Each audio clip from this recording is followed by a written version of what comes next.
अमीर बेटी का सौदा। अमीर बाप की बेटी शिल्पी को मुकेश पसंद होता है, लेकिन दोनों के बीच हैसियत की दीवार खड़ी होती है। और फिर कहीं नौकरी कर लो ना, क्या हमेशा ये लोहे की सलाखों के पीछे भागते रहते हो? कितनी मेहनत करते हो। शिल्पी, नौकरी से कुछ नहीं होगा। तुम लोगों की हैसियत तक पहुंचना है तो अपना ही बिजनेस करना पड़ेगा, वरना तुम्हारे पापा किसी और से तुम्हारी शादी करवा देंगे। अच्छा, ऐसे किससे करवा देंगे? मैं तो तुमसे ही शादी करूंगी। बोल दिया तो बोल दिया, बस। मुकेश उस बेचारी को समझाता भी तो क्या। दुनिया के रीति रिवाजों से काफी दूर थी शिल्पी। भले ही बड़े बाप की बेटी, लेकिन सादगी इतनी कि क्या कहना। बेटा शिल्पी, कल तुमको देखने लड़के वाले आने वाले हैं, तैयार रहना। मैंने तुम्हारी माँ को समझा दिया है। घर के सारे नौकर चाकर को वो समझा देगी कि स्वागत कैसे करना है। कैसी बात कर रहे हैं पापा? मैं तो मुकेश से प्यार करती हूँ, उसी से शादी करूंगी। मैंने आपको बताया था ना। मुकेश किसका बेटा है? वो स्टील किंग सिंघानिया का, या वो जो बड़े ज्वेलरी वाले हैं मेहता, उनका? नहीं नहीं पापा, वो अपना ही काम करता है, लेकिन एस्टेब्लिश नहीं है अभी। पापा, वो आपके पास कब आएगा? जब कुछ बन जाएगा। आप प्लीज थोड़ा सा वक्त दे दीजिए। पिता को शिल्पी की बात पर गुस्सा आ जाता है। वो उससे कुछ नहीं कहते और शिल्पी की माँ के पास जाते हैं। ये संस्कार देकर बड़ा किया तुमने शिल्पी को, और कैसे मैं किसी भिखारी के साथ उसकी शादी कर दूं? कौन है ये मुकेश? मैं जानती हूँ, बड़ा ही होनहार लड़का है। शिल्पी से बहुत प्यार करता है और शादी करना चाहता है। अरे ऐसे कैसे मैं किसी से भी अपनी बेटी की शादी कर दूं? कोई भी उठकर आए और कहे कि मैं शादी करना चाहता हूं तो मैं शादी कर दूं? कान खोल कर सुन लो, कल उसे अच्छे से तैयार कर देना, क्योंकि जो लड़का मैंने देखा है शिल्पी के लिए, वो करोड़पति घर का बेटा है, समझी? लाख मना करने पर शिल्पी को उस लड़के से मिलवाया जाता है जो उसके पिता ने उसके लिए देखा था। देखिए, मैं किसी और से प्यार करती हूँ और उसी से शादी करूंगी।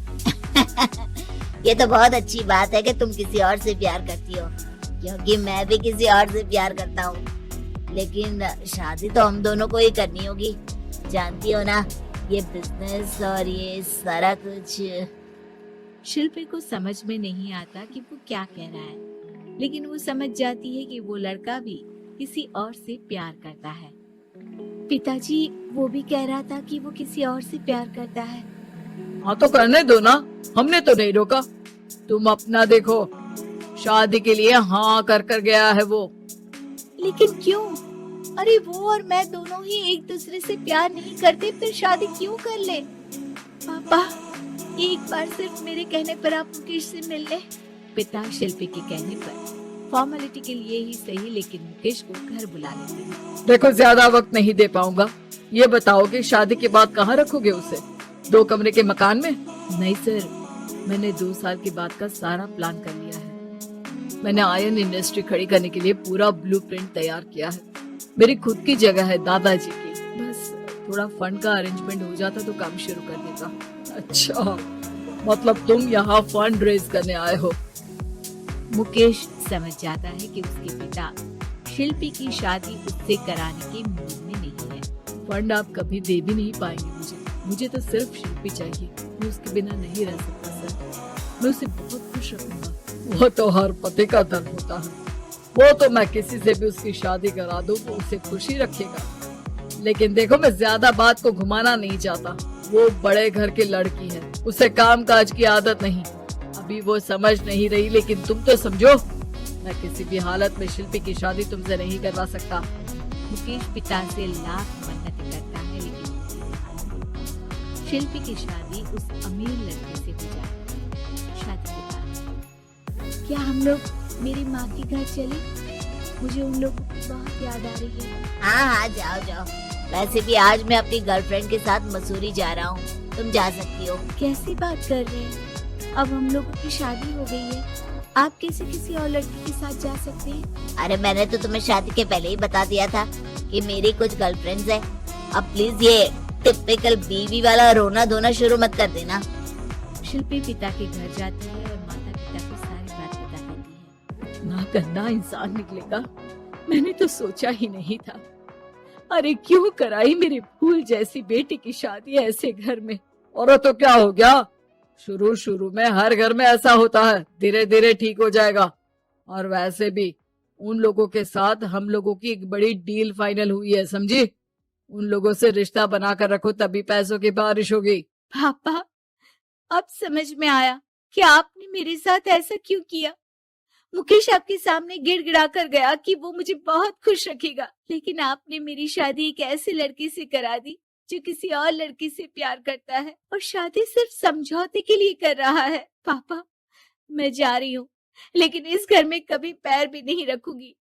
आपने मुझे सामान की तरह इस्तेमाल किया।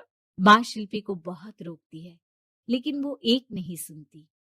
कुछ समय बाद, शिल्पी, मुझे नहीं लग रहा कि अब हम दोनों के बीच ये शादी और रह पाएगी। मैं किसी और से शादी करना चाहता हूँ। वैसे तुम परेशान मत हो ना, तुम्हारे पापा के साथ हम लोगों की डील जो चल रही है ना, वो नहीं रुकेगी, क्योंकि तुम बहुत अच्छी लड़की हो। ठीक है, मैं जा रही हूँ, तलाक के पेपर में साइन करके। लेकिन एक शर्त है, मैं कहाँ गई ये बात मेरे पिता तक नहीं पहुंचनी चाहिए। शिल्पी घर छोड़कर चली जाती है। वो एक नौकरी करती है और अपना जीवन खुद संभालती है। लेकिन एक दिन, शिल्पी जी, आपसे मालिक मिलना चाहते हैं। मुझसे क्यों? शिल्पी मालिक के कमरे में जाती है, जहां सामने मुकेश होता है। अरे आपको देखकर बहुत खुशी हुई, बहुत बड़े आदमी बन गए। थैंक्स, पर तुम्हें नौकरी करने की क्या जरूरत पड़ गई। मैंने तो सोचा भी नहीं था कि तुम मेरी शिल्पी होगी। तभी वहां शिल्पी के पिता आ जाते हैं। शिल्पी, तुम्हारे बारे में माँ से पता चला। घर चलो बेटा, मुझे माफ कर दो। मुकेश, मैं यहाँ अपनी कंपनी के काम के लिए आया हूँ। तुम्हारी कंपनी की डील अगर हमें नहीं मिली तो हम बर्बाद हो जाएंगे। वैसे अब तुम चाहो तो शिल्पी की शादी मैं तुमसे कराने को तैयार हूँ। बस करिए पापा, ये क्या सौदा लगा रखा है आपने। जिस कंपनी से आपकी डील हो, अपनी बेटी की शादी उसी के घर करा देते हैं। शिल्पी मुकेश से माफी मांगती है और वहां से जाने लगती है कि मुकेश उसे रोक लेता है। रुको शिल्पी, ये सब कुछ तुम्हारे लिए है। ये कंपनी, ये नाम सिर्फ तुमसे शादी करने के लिए ही खड़ा किया था। मैं आज भी तुमसे बहुत प्यार करता हूँ।